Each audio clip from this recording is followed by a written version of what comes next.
अस्सलाम वालेकुम दोस्तों, welcome in a new session. आप सब दोस्तों को खुशामदीद कहता हूं। जिन दोस्तों ने चैनल को अभी देखा है उनसे रिक्वेस्ट है कि वो चैनल को सब्सक्राइब करें और मज़ीद शेयर करें और बेल के आइकन को दबाना ना भूलिए ताकि हर इंफॉर्मेटिव वीडियो आप तक टाइमली पहुंच सके। प्रीवियस लेक्चर में हमने इस बात को डिस्कस किया था कि जो नादरा को इख्तियार दिया गया है सक्सेशन सर्टिफिकेट जारी करने का, उस पे हमने डिस्कस किया था। जिन दोस्तों को समझ नहीं आया कि नादरा से कैसे सक्सेशन सर्टिफिकेट लिया जा सकता है, तो वो हमारी प्रीवियस वीडियो को जरूर देखें। आज का जो लेक्चर है कि एक डिस्प्यूट अराइज हो जाता है ड्यूरिंग अक्वायरिंग सक्सेशन सर्टिफिकेट। फर्ज करें कि जो क्लेमिनेंट है वो फॉर्ज डॉक्यूमेंट्स की बुनियाद पर या जो फैक्ट्स होंगे वो उन फैक्ट्स को, रियल फैक्ट्स को छुपा के वो नादरा के पास जाते हैं और सक्सेशन सर्टिफिकेट अक्वायर करते हैं। बाज़ औक़ात ऐसा होता है कि एक शख्स ने 2 शादियां की होती है। बाज़ औक़ात ऐसा होता है कि उनकी लीगल आयर्स और भी होते हैं, लेकिन उन्होंने वो रियल फैक्ट्स को छुपा के 2 नंबर जाली तरीके से वो सक्सेशन सर्टिफिकेट हासिल करना चाहते हैं। अगर ऐसा कोई डिस्प्यूट अराइज हो जाता है और नादरा अथॉरिटीज समझ जाती है और नादरा अथॉरिटीज के सामने जो रियल फैक्ट्स है वो आ जाते हैं और वो जो सक्सेशन सर्टिफिकेट होता है वो डिक्लाइन हो जाता है और उनको डायरेक्शन दिए जाते हैं कि आपका जो ये एक इशू है और इस इश्यूज को पहले रिजॉल्व करें। तो बेसिकली इस इशू को कैसे रिजॉल्व किया जाएगा? क्या नादरा अथॉरिटीज के पास इख्तियार है उस इशू को रिजॉल्व करने का?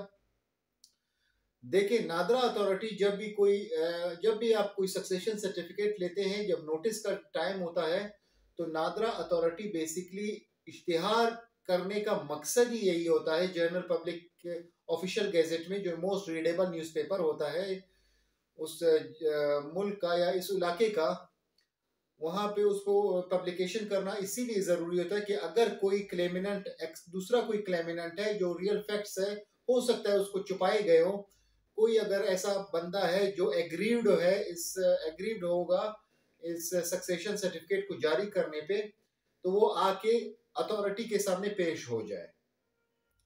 अगर ऐसा कोई आपको पता नहीं चलता और ये किसी को पता नहीं होता, तब ऐसा सक्सेशन सर्टिफिकेट को चैलेंज किया जा सकता है।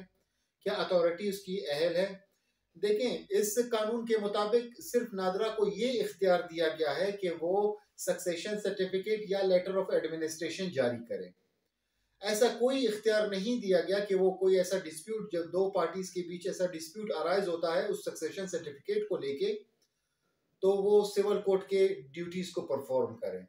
ऐसा डिस्प्यूट जब कोई अराइज होगा, जब कोई 2 पार्टियों के बीच ऐसा इशू आ जाता है या कोई पार्टी फैक्ट्स छुपा के अपना प्रोसेस करवा रही होती है और दूसरी पार्टी को पता चल जाता है या नादरा अथॉरिटी को खुद पता चल जाता है कि इस शख्स ने तो 2 शादियां की हुई है और ये जो बंदा है ये रियल फैक्ट्स को छुपा के हमारे पास आया है, इस बुनियाद पे जब वो सक्सेशन सर्टिफिकेट वो डिक्लाइन करेगा, बाकायदा वो रीजनिंग देगा, उसका एक सर्टिफिकेट जारी करेगा जिसमें उसने बाकायदा रीजनिंग दी होगी उस नादरा अथॉरिटी ने कि आप पहले जाएं सिविल कोर्ट में आप एक दावा फाइल करें।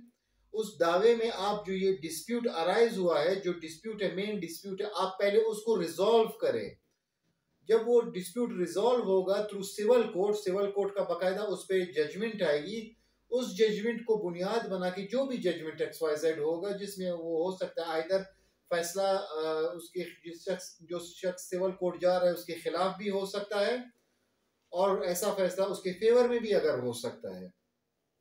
तो जो भी फैसला होगा वो फैसले की कॉपी आप हमारे पास ले आए, तब ये डिस्प्यूट रिजॉल्व होके, जब ये रिजॉल्व हो जाएगा तब आपको सक्सेशन सर्टिफिकेट नए सिरे से जारी कर दिया जाएगा। सो दोस्तों, जो बेसिक मकसद कहने का ये है कि ऐसा कोई जब डिस्प्यूट 2 पार्टीज के बीच सक्सेशन सर्टिफिकेट को लेके अराइज होता है, तो नादरा आपको डायरेक्शन देगी कि आप जाके सिविल कोर्ट से पहले ये डिस्प्यूट रिजॉल्व करें। जब ये डिस्प्यूट रिजॉल्व हो जाएगा तब आप हमारे पास नादरा आ जाए, क्योंकि नादरा अथॉरिटीज को ये इख्तियार नहीं है कि कोई ऐसा डिस्प्यूट रिजॉल्व करे। नादरा अथॉरिटी सिर्फ और सिर्फ सक्सेशन सर्टिफिकेट जारी करने का अहल है। सो दोस्तों, आज का टॉपिक ये था कि जब 2 पार्टीज के बीच कोई ऐसा डिस्प्यूट अराइज होता है तो वो बेसिकली उनको जो अथॉरिटी होगी वो कौन सी अथॉरिटी होगी, वो सिविल कोर्ट होगा। सिविल कोर्ट में आप एक दावा फाइल करेंगे, अपने विटनेसेस पेश करेंगे, जो रियल फैक्ट्स है उस पर बेस्ड आपका दावा होना चाहिए। 2 विटनेसेस का होना ज़रूरी है। अगर कोई ऑफिशियल डॉक्यूमेंट है तो ऑफिशियल विटनेस आप उनको एग्जिबिट करा सकते हैं और आप अपना दावा प्रूव कर सकते हैं। सो दोस्तों, आज के लिए इतना ही। आप सब दोस्तों से नेक्स्ट लेक्चर में नए टॉपिक के साथ मुलाकात होती है। Thank you very much.